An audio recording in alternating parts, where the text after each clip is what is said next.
friends, for reading time with CJ. Thank you so much for joining me today on this special day of biographies. And what's a biography? It's a story about a very special individual in history. And today we're going to learn about Anne Frank. Are you ready? All right, let's learn together. So this book is called Little People, Big Dreams, Anne Frank, written by Isabel Sánchez, illustrated by Sveta, Dorosheva, and is illustrated by Quattro.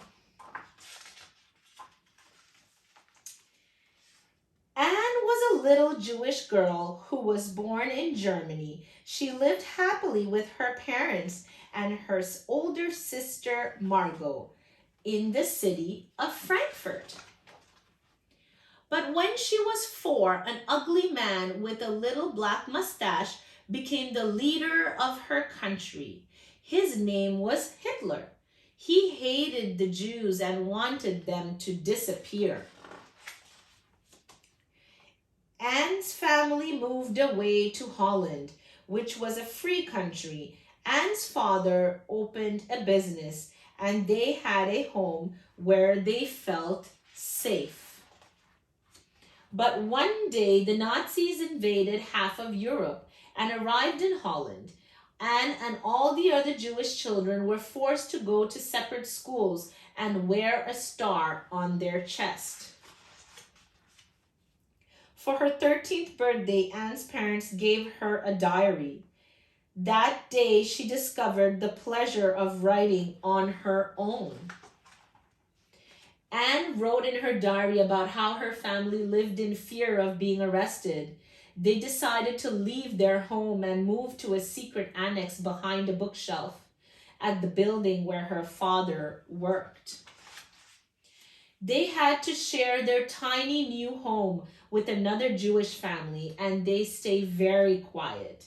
They could not leave their hiding place in case anyone found them.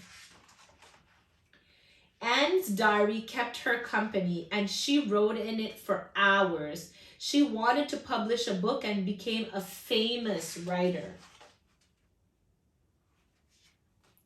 But one day, Anne stopped writing. The Nazi soldiers had found them, and they were all arrested. Anne's diary was left behind in her room. The family was pushed onto a train full of people on its way to a concentration camp. It took 3 long days for them to arrive at the worst place on earth. Anne's father, Otto, was the only member of the family to survive the terrible war. He found her diary and wept as he read what his young daughter had written. He decided to publish the diary and share Anne's stories just as she would have wanted. The world had to know the true story. Since then, millions of people have read and cried over the diary of Anne Frank, the story of the little girl who dreamt of a better world. Wow, girls and boys, what a great story. I hope you learned a little bit more about Anne Frank today. And if you'd like to purchase this book, you can do so by clicking on the link below in my description box. Thank you so much for joining me, and please continue to read at home. Let's see each other next time. Bye-bye.